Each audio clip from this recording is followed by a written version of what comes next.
Hey guys, welcome back to my YouTube channel. This is Almon Valma.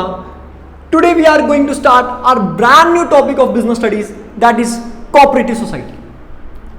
हाँ तो बच्चे, आज के इस वीडियो में हम किस चीज को डिस्कस करने वाले हैं कि कोऑपरेटिव सोसाइटी क्या होता है। इसके बारे में आज डीपली हम बात करेंगे।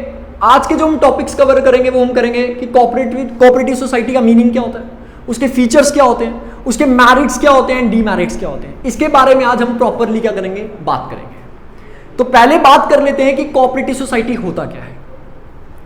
पहले एक जर्नल वे में बात कर लेते हैं कि कोऑपरेटिव सोसाइटी क्या होता है।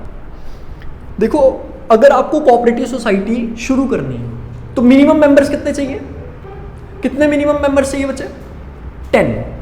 कोऑपरेटिव सोसाइटी को शुरू करने के लिए मिनिमम मेंबर्स कितने चाहिए? 10 मेंबर्स चाहिए। हम यहां पे लिख देते हैं, कुछ मेन बातें करेंगे यहां पे। जो आपके मिनिमम मेंबर्स रहने वाले हैं वो कितने रहने वाले हैं बच्चे? 10 रहने वाले हैं। यहां तक कोई दिक्कत तो नहीं। और दूसरी चीज, इसके अंदर क्या चीज देखी जाती है? Voluntary association. अब वॉलंटरी एसोसिएशन का क्या मतलब होता है, कोई किसी को पता है यहां पे? वॉलंटरी एसोसिएशन का मतलब होता है कि कोई भी व्यक्ति जब चाहे कोऑपरेटिव सोसाइटी को ज्वाइन कर सकता है और जब चाहे वो कोऑपरेटिव सोसाइटी को छोड़कर जा सकता है। इसके ऊपर कोई भी लीगल कंपल्शन नहीं है कि कोई बंदा नहीं आ पाएगा या छोड़ के नहीं जा पाएगा। कोई भी लीगल कंपल्शन जो है वो इसके ऊपर नहीं लगाई गई है। आशा करता हूं 2 चीजें समझ आई होंगी। पहली चीज क्या बताई मैंने कि कोऑपरेटिव सोसाइटी को शुरू करने के लिए मिनिमम मेंबर्स कितने चाहिए? 10। ठीक है। और यहां पर क्या चीज देखी जाती है? वॉलंटरी एसोसिएशन देखी जाती है कि कोई भी बंदा कभी भी आके कोऑपरेटिव सोसाइटी को ज्वाइन कर सकता है और कोई भी बंदा कोऑपरेटिव सोसाइटी को छोड़ भी सकता है। कोई इसके ऊपर लीगल कंपल्शन जो है वो नहीं लगाई गई। यहां तक समझ आ गया? ठीक है, चलिए अगले पॉइंट के बारे में बात करते हैं। एक, इसको क्रिएट किसके लिए किया गया? वंस अगेन रिपीट करता हूं कि कोऑपरेटिव सोसाइटी को क्रिएट क्यों किया गया? क्या यह प्रॉफिट मोटिव के लिए होती है? नहीं, इसको प्रॉफिट मोटिव के लिए कभी भी शुरू नहीं किया गया। तो किसके लिए किया गया?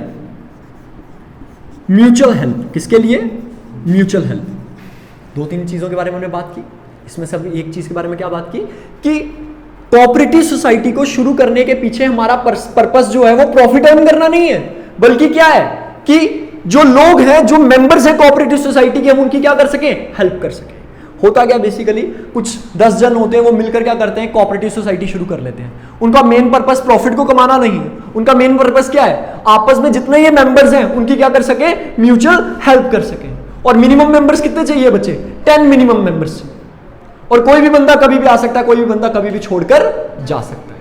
यहां तक होप सो आपको समझ आ गया होगा, कोई दिक्कत तो नहीं है? ठीक है।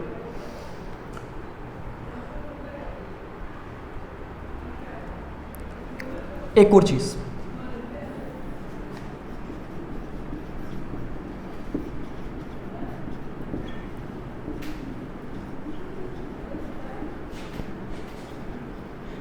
भैया ये चीज याद रखना, पार्टनरशिप में आपने क्या पढ़ा था कि पार्टनरशिप बिजनेस को आप रजिस्टर करो या फिर ना करो, उसके ऊपर कोई लीगल कंपल्शन नहीं थी। जो आपका पार्टनरशिप बिजनेस था, आप उसको रजिस्टर कर रहे हो नहीं कर रहे हो, कोई ज्यादा बड़ा मसला नहीं था। लेकिन कोऑपरेटिव सोसाइटी को रजिस्टर करवाना क्या है? कंपलसरी है। कोऑपरेटिव सोसाइटी को आपको रजिस्टर करवाना ही पड़ेगा। और जिस दिन आप कोऑपरेटिव सोसाइटी को बच्चे क्या करवाओगे? रजिस्टर करवाओगे, उस दिन इसकी क्या बन जाएगी? Separate legal entity. पढ़ा होगा आपने पहले भी। क्या होता है सेपरेट लीगल एंटिटी? देखो होता क्या बच्चे, जिस दिन आप कोऑपरेटिव सोसाइटी को रजिस्टर करवाते हो ना, जिस भी दिन आप कोऑपरेटिव सोसाइटी को क्या करते हो? रजिस्टर करवाते हो, उस दिन कोऑपरेटिव सोसाइटी अलग ट्रीट होती है और उसके मेंबर्स क्या होते हैं? अलग ट्रीट होते हैं। दोनों को कानून की आंखों में अलग ट्रीट किया जाता है। यह बात समझ आई कि नहीं आई? कल को अगर आफ्टर रजिस्ट्रेशन आपने क्या किया? कोऑपरेटिव सोसाइटी की रजिस्ट्रेशन करवा दी, कोऑपरेटिव सोसाइटी अलग हो गई, उसके मेंबर्स क्या हो गए? अलग हो गए। आफ्टर रजिस्ट्रेशन पता क्या होगा? अगर कोऑपरेटिव सोसाइटी कोई एसेट बाय करती है या सेल करती है, वहां पे ये नहीं लिखा जाएगा कि इन मेंबर्स ने ये एसेट खरीदा या बेचा, वहां पे क्या लिखा जाएगा कि कोऑपरेटिव सोसाइटी ने ये एसेट्स को खरीदा है या फिर बेचा है। आशा करता हूं यहां तक आपको समझ आ गया होगा। कुछ मेन पॉइंट्स की बात की, जैसे मिनिमम कितने बंदे चाहिए, 10 मेंबर्स चाहिए। वहां पर क्या रहेगी, वॉलंटरी एसोसिएशन, कोई भी आ सकता है, कोई भी छोड़कर जा सकता है, कोई लीगल कंपल्शन नहीं है इस चीज के ऊपर। दूसरी चीज, शुरू करने के पीछे प्रॉफिट मैक्सिमाइजेशन हमारा मकसद नहीं था। क्या था, अपने ही मेंबर्स की क्या करना, म्यूचुअल हेल्प करना, उनकी मदद करना। यहां तक समझ आ गया। फिर हमने बात की कि कोऑपरेटिव सोसाइटी को रजिस्टर करवाना क्या है, कंपलसरी। पार्टनरशिप की तरह यहां नहीं चलेगा कि आप अपने पार्टनरशिप बिजनेस को रजिस्टर करवा रहे हो, नहीं करवा रहे हो तो कोई परवाह नहीं है। कोऑपरेटिव सोसाइटी को आपको रजिस्टर करवाना बहुत ही ज्यादा क्या है, अनिवार्य है। और जिस दिन आप कोऑपरेटिव सोसाइटी को रजिस्टर कर दोगे, क्या हो जाएगा, कोऑपरेटिव सोसाइटी अलग ट्रीट होगी और उसके मेंबर्स क्या होंगे, अलग ट्रीट होंगे। कोऑपरेटिव सोसाइटी को किसका दर्जा दे दिया जाएगा, एक सेपरेट दर्जा दे दिया जाएगा। लाइक कल को अगर कोई एसेट खरीदा जाता है या फिर बेचा जाता है, वहां ये नहीं आएगा कि मेंबर्स ने खरीदा या बेचा, वहां पे क्या आएगा कि कोऑपरेटिव सोसाइटी ने ये एसेट खरीदा है या फिर बेचा है। समझ आ गई चीज। चलिए आगे बात करते हैं।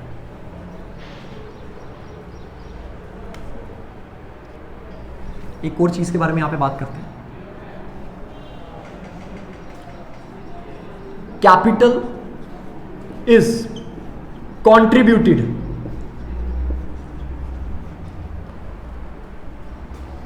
by the members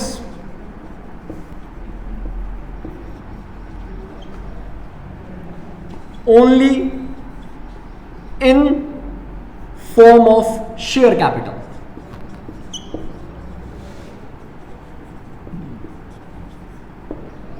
देखो अब बात ये आती है कि ना, जब कभी भी कोऑपरेटिव सोसाइटी शुरू होती है, कैपिटल की तो रिक्वायरमेंट होगी ना, पूंजी तो चाहिए, बिजनेस में पैसा तो चाहिए। वो पैसा कहां से आता है, कोऑपरेटिव सोसाइटी के मेंबर्स खुद पैसा लेकर आते हैं।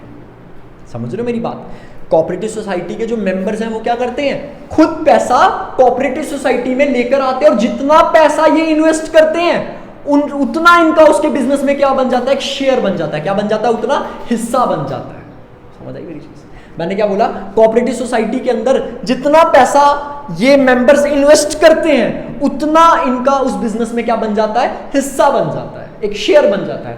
कल को फिर जितना कल को मार्जिन बचेगा, एक्स्ट्रा इनकम जनरेट होगी, उसमें उनका जितना शेयर होगा उतना उनको मिल जाएगा। ये बात सभी को समझ आ गई। तो इसी के साथ हमारा जो कोऑपरेटिव सोसाइटी है उसका इंट्रोडक्शन पार्ट जो है वो कवर हो चुका है। अब हम बात करते हैं इसके फीचर्स, मेरिट्स एंड डीमेरिट्स की। हाँ तो बच्चे, अब हम जो है अपने फीचर्स की तरफ बढ़ते हैं। Features of cooperative organisation. अब हम कोऑपरेटिव सोसाइटी के फीचर्स को बारी बारी समझेंगे। पहला फीचर कौन सा है, वॉलंटरी एसोसिएशन। क्या बोला गया था वॉलंटरी एसोसिएशन में, पीछे भी पढ़ा हमने। कोई भी व्यक्ति या कोई भी मेंबर कोऑपरेटिव सोसाइटी को कभी भी आके ज्वाइन कर सकता है। कोई भी व्यक्ति, कोई भी मेंबर कोऑपरेटिव सोसाइटी को कभी भी छोड़कर जा सकता है। इसके ऊपर कोई लीगल रिस्ट्रिक्शन नहीं है कि कोई आएगा नहीं है, कोई छोड़कर जाएगा। आई होप आपको ये पॉइंट समझ आ गया होगा। अब हम चलते हैं नेक्स्ट पॉइंट की तरफ, जिसका नाम क्या है, लीगल स्टेटस। क्या बोला गया है, लीगल स्टेटस। ये चीज कंपलसरी है। ये चीज क्या है, कंपलसरी है कि आपको कोऑपरेटिव सोसाइटी को क्या करवाना है, रजिस्टर करवाना है। किसके अंडर, कोऑपरेटिव सोसाइटी एक्ट के अंदर। किसके अंदर, कोऑपरेटिव सोसाइटी एक्ट के अंदर। इसके अंडर आपको क्या करना है, कोऑपरेटिव सोसाइटी को रजिस्टर करवाना कंपलसरी है। तो मैंने आपको बताया था कि जब कभी भी आप कोऑपरेटिव सोसाइटी को क्या करवाते हो, रजिस्टर करवाते हो ना, कोऑपरेटिव सोसाइटी को अलग ट्रीट किया जाता है और उसके मेंबर्स को क्या ट्रीट किया जाता है, अलग ट्रीट किया जाता है। लाइक जिस दिन भी कोऑपरेटिव सोसाइटी की रजिस्ट्रेशन हो गई, कोऑपरेटिव सोसाइटी के मेंबर और कोऑपरेटिव सोसाइटी दोनों को अलग ट्रीट किया जाएगा। लाइक अगर इन फ्यूचर कोई एसेट खरीदा जाएगा या बेचा जाएगा, वहां पे ये नहीं लिखा जाएगा कि मेंबर्स ने ये एसेट्स खरीदे हैं। वहां पर क्या आएगा कि कोऑपरेटिव सोसाइटी ने एसेट्स को खरीदा है या फिर बेचा है। आई होप आपको ये चीज समझ आ गई हो। चलिए नेक्स्ट चीज क्या बोली गई है, लिमिटेड लायबिलिटी। नेक्स्ट चीज क्या बोली गई है, लिमिटेड लायबिलिटी। लिमिटेड लायबिलिटी में क्या है कि लाइक कोऑपरेटिव सोसाइटी के जितने भी मेंबर्स हैं उनकी लायबिलिटी क्या रहेगी, लिमिटेड। इसका मतलब क्या है, इन केस फ्यूचर में कोऑपरेटिव सोसाइटी लॉस में चल रही है, ठीक है, नुकसान में चल रही है। तो जो मेंबर्स होंगे वो उतना ही पैसा पे करेंगे जितना उनका कोऑपरेटिव सोसाइटी में क्या है, शेयर है, जितना उनका कोऑपरेटिव सोसाइटी में क्या है, शेयर है। वंस अगेन रिपीट करता हूं, मान लो हमने कोऑपरेटिव सोसाइटी शुरू की और वहां पे लॉस चल रहा है, काफी देर से क्या हो रहा है, लॉस हो रहा है, तो मेंबर्स उतना ही पैसा पे करेंगे जितना उनका व्यापार में क्या है, शेयर है। कोऑपरेटिव सोसाइटी में कितना क्या है, उनका शेयर है। आई होप आपको ये चीज समझ आ गई होगी। Next, control. कोऑपरेटिव सोसाइटी का पूरा कंट्रोल जो है वो किसके हाथ में रहता है, मैनेजिंग कमेटी। एक कमेटी फॉर्म की जाती है कोऑपरेटिव सोसाइटी के अंदर, क्या बनाई जाती है, एक कमेटी बनाई जाती है। कमेटी कैसे बनती है, वोटिंग होती है, इसके लिए क्या होती है, वोटिंग होती है, एक वोट्स किए जाते हैं, एक कमेटी बनती है और वही कमेटी क्या करती है, सारे डिसीजंस कोऑपरेटिव सोसाइटी के अंदर लेती है। सारा कंट्रोल जो होता है कोऑपरेटिव सोसाइटी का उसी के हाथ में होता है। आई होप आपको ये चीज समझ आ गई होगी, यहां तक क्लियर है भाई। चलिए आगे चलते हैं। नेक्स्ट दिया गया है सर्विस मोटिव। कोऑपरेटिव सोसाइटी को शुरू करने के पीछे हमारा पर्पस प्रॉफिट मैक्सिमाइजेशन है। फिर क्या है, अपने ही मेंबर्स की म्यूचुअल हेल्प करना और उनको क्या प्रोवाइड करना, सर्विसेज प्रोवाइड करना। होप सो आपको यहां तक समझ आ गया। अब next, equal voting rights. Next क्या है, इक्वल वोटिंग राइट्स। मान लो यहां पे महक बैठी, ठीक है, इसने 10,000 रुपया लगाया था कोऑपरेटिव सोसाइटी में, साध्वी ने 50,000 रुपया लगाया हुआ, ठीक है, शिखा ने 20,000 रुपया लगाया।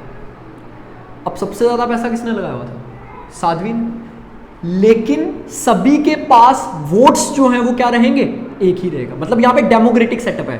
ये नहीं है कि जो पैसा ज्यादा लगाएगा उसका कोऑपरेटिव सोसाइटी में सारा जो है वो कंट्रोल रहेगा, ऐसा नहीं है।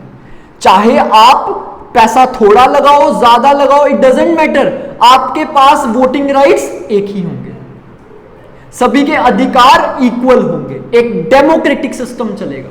मैटर नहीं करता कि कौन कितना पैसा लगा रहा है, लाइक जो ज्यादा पैसा लगाएगा उसी के हाथ में सारी पावर्स होंगी, ऐसा नहीं है। चाहे आप पैसा जितना मर्जी लगाओ, आपके पास इक्वालिटी होगी, इक्वल इन वोटिंग राइट्स होंगे, ठीक है, डेमोक्रेटिक सेटअप चलेगा पूरा। यहां पे ये चीज समझ आ गई। इसी के साथ बच्चे हमारे जो फीचर्स हैं वो पूरे कवर हो चुके हैं।